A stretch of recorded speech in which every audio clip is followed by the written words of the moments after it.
Oh, Miss Vanda, I hope I can keep you alive. Watch this video and I'll tell you more.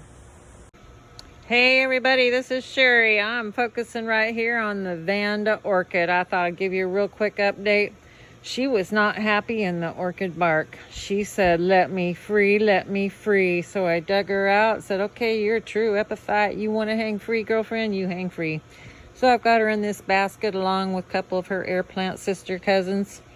And I dunk her in water and let her roots suck up the water. And she seems to be happier.